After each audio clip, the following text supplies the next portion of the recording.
Good morning, and I'm happy to be here in the second edition of what is now becoming a good platform, largely for the Global South to meet, to exchange ideas, and to see how the global economy can be an effective instrument of bettering people and their lives. So let me start with thanking CII, Sanjeev Puri, Dinesh, Chandrajit Banerjee. And today on the dais is the Finance Secretary, Tuhin Pandey. But very importantly, I'd like to extend on behalf of CII and on behalf of Government of India, a warmest welcome to our very gracious ministers, His Excellency Minister Dorji from Bhutan and His Excellency Minister Musa Zamir from Maldives. We are grateful that you found time to participate and come and share your thoughts with us in this forum. And I look at this event as one of the major, I think I've said this earlier once before, this is a major platform through which the voice of the industry, voice of commerce, voice of concern from domain experts which come through is heard, and we greatly rely on the inputs that I get from here. So thank you for continuing with it for the second time, and I wish that this event becomes a major platform for hearing the concerns on economy from the Global South, and also has in the audience and as participants eminent representatives from the developed economies, because the world can no longer be divided in these kind of very comfortable zones of globally advanced and globally not so advanced, or then looking at factors of production which are under severe stress. So today, let me start by appreciating the CII for taking up a topic, I think, which is just the relevant one for today, the decadal priorities for global economy. We may be talking about it in different fora and with different emphasis given. But today, when we talk together, each one of us from our own perspective, we understand what the world needs to do immediately. And that is going to be critical for our lives on several aspects. So I'll just put my thoughts across today and not get into any data at all, but only flag issues of concern where industry together with policymakers, strategic leadership, together with citizens' forums, will all have to work on those larger goals. Otherwise, the decade would be frittered away. We can't even restore or claw back where we were before the COVID. But what we need to do is not just go back to where we were before COVID, but claw back more so that we are able to enter into this century with a lot more. We are already into it, 2 decades have passed, but enter into the middle of the century with a lot more strength. So broadly, I would think, first of all, the attempt both of industry and governments everywhere should be to restore some global calm, restore some normalcy. No way can there be enough justifiable reason for skirmishes or war. So the first effort, I think the global priority for this decade should be restore normalcy, talk, sit and discuss. War should be avoided, disruption should be avoided. They are the main cause for supply chain disruptions. They are the main cause for disruptions in food value chains. And also, when you look at it, inflation globally is a big challenge. But inflation, as you know, doesn't respect borders. Inflation is so contagious that nowhere is any country's effort today is completely successful, because beyond its powers are inflation forces which come in. And therefore, the primary cause, I would think, is the disruption, the skirmish, the war. And as a result, world is facing a challenge which is reflected in very many ways in our economies. So I would think it's incumbent upon all of us, industry, government, policymakers, citizens and citizens forum, to tirelessly try to have some normalcy. Second is the oft discussed problem, which Sanjeev Puri also referred to, supply chain disruption. The world tasted success of spreading supply chains on the principles of efficiency rules, scale rules, so Adam Smith rules, and therefore we located such production centers or hubs where it was economically making sense. But today, would there be anyone in the audience who will disagree if I say just economics doesn't prevail? Just the economics doesn't prevail, strategy prevails, politics prevails.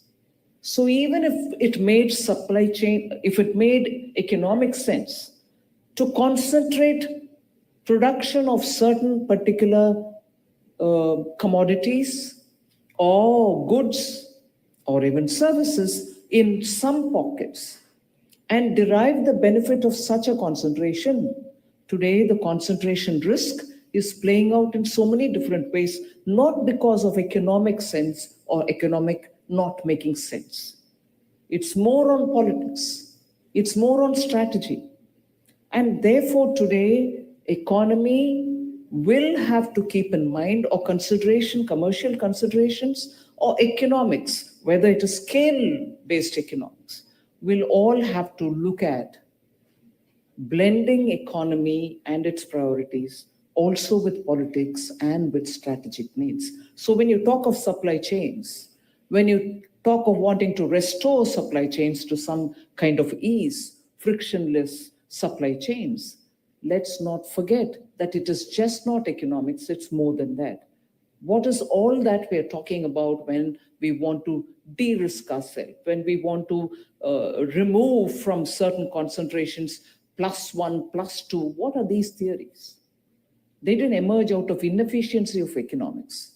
They emerged out of economy being influenced, economic principles being influenced by political principles. And therefore, I think somewhere we have to inbuild in our own decision-making, just not economic sense, but also political and strategic sense. Supply chains will have to be restored, but you would reset it, you would realign it, you would make sure that they are spread so much that no political or geopolitical or strategic risks will threaten our well-being. And why do I say well-being here suddenly? It's because unless economies lift themselves and lift their people from such mores that we see, particularly in the global south, we cannot speak of any right, human rights or anything emerge out of economic well-being. And only then the other political rights and other things fall in place. If basic needs are not met of human beings, we are not in a position to speak, or we do not have a right to speak about political and other rights. So I think supply chains, lessons that we've learned in the last few years, in the last decade, should tell us that we have to now realign ourselves. Industry will have to realign itself, not just on economic principles. Third is the climate change, again, something which Sanjeev Puri rightly spoke about. Climate is becoming a big issue, and here it is not just who's getting affected worse by one or the other. I think climate change has hit all of us in very many different ways. But what are more than the climate challenge itself, is the challenge of finding resources to meet those challenges. A lot of discussions happen, a lot of promises are made on the table, but nothing is realized as much as was spoken. So climate change is something for all of us to commit ourselves like the intensity with which we commit for removal of poverty.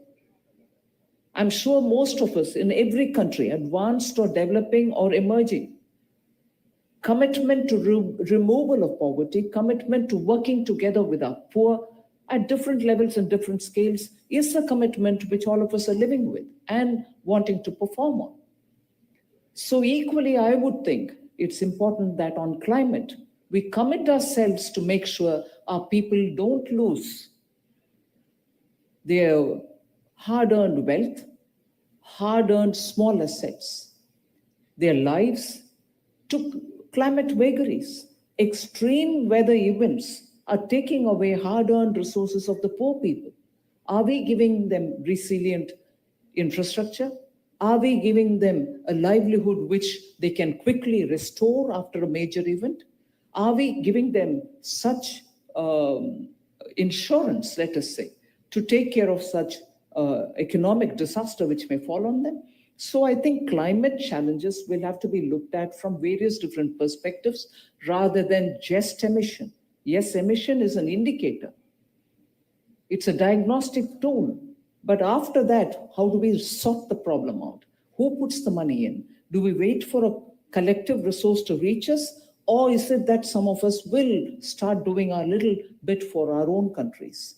Waiting for something which is going to come will lose the advantage, will make us lose the advantage of number of years where we've not acted.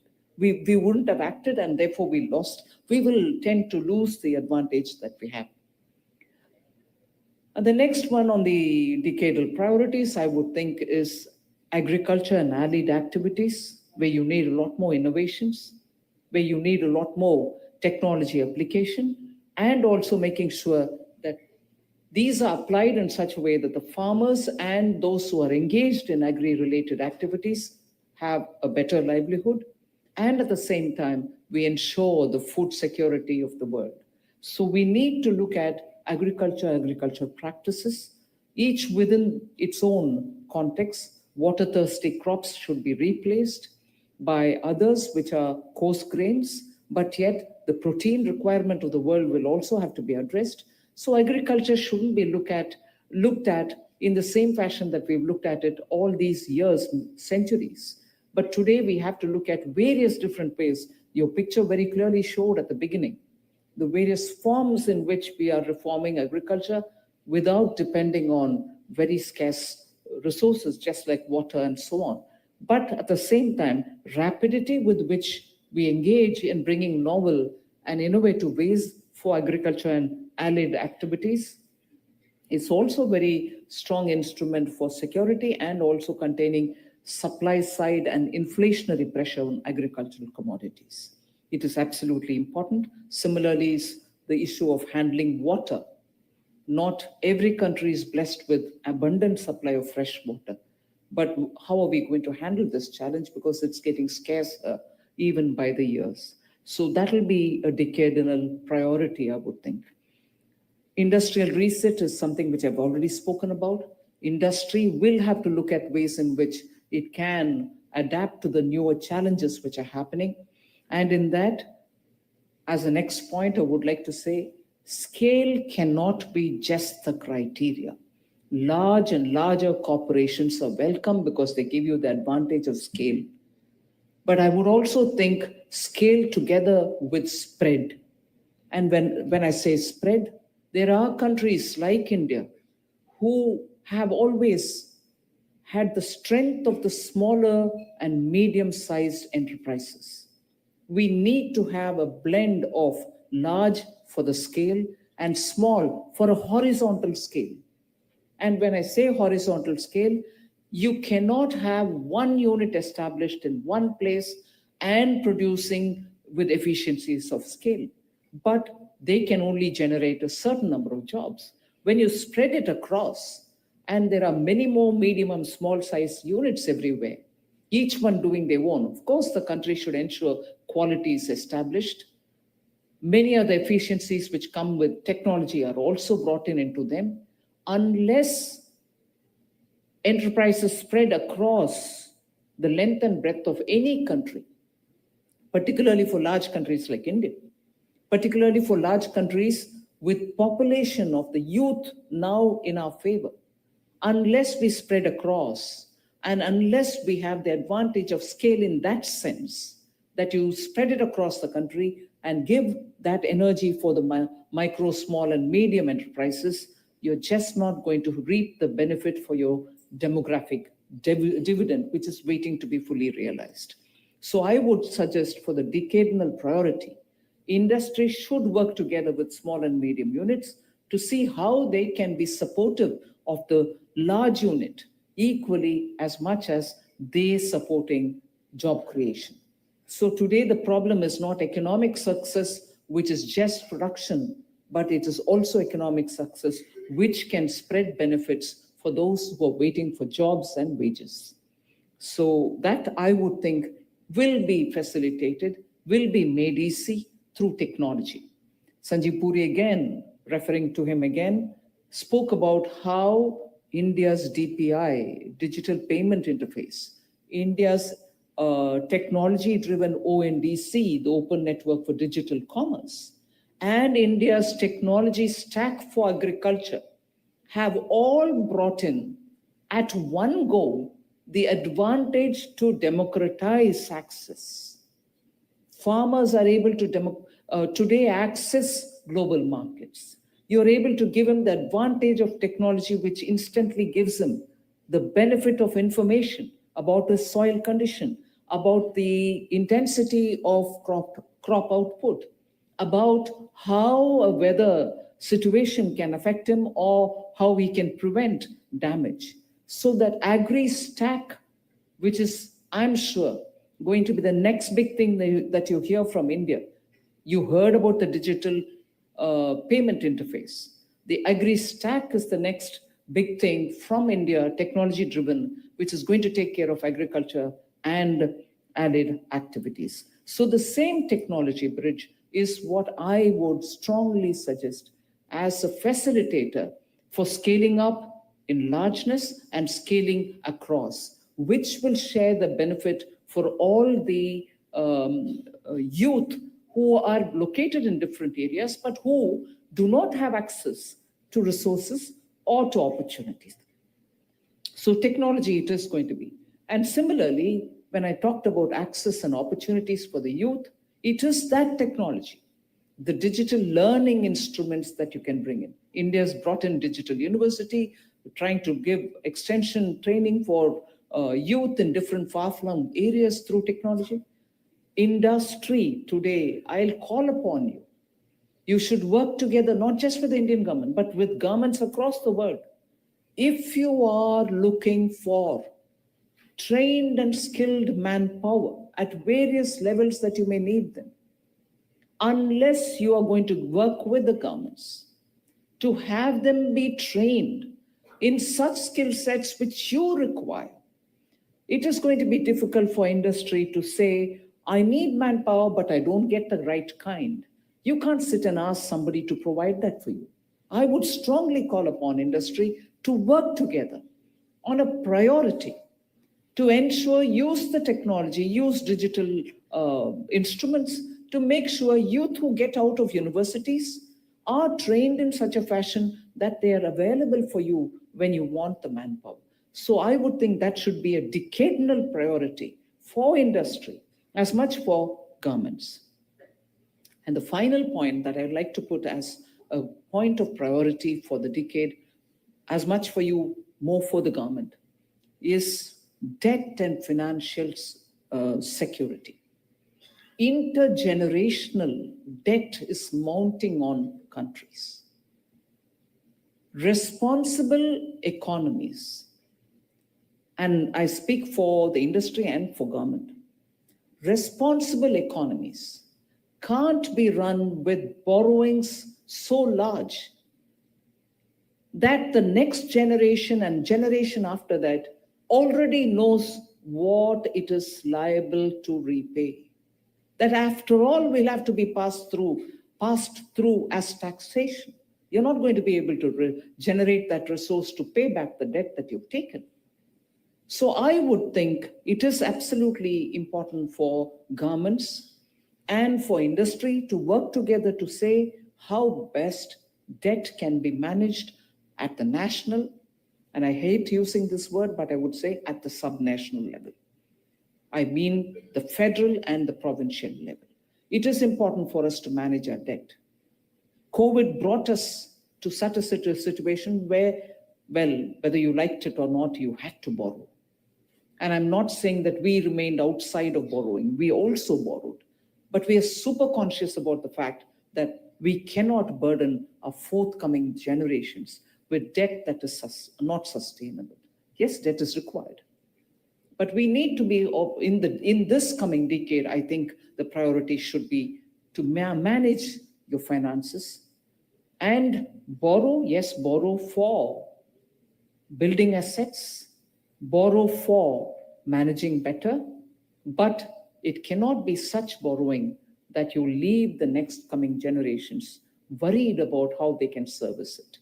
And financial security is something also which is important, and I'm sure you recognize how nations today are worried, and multilateral development institutions are not yet ready to cope with the modern requirements, post-COVID requirements of countries, particularly managing their financial situation.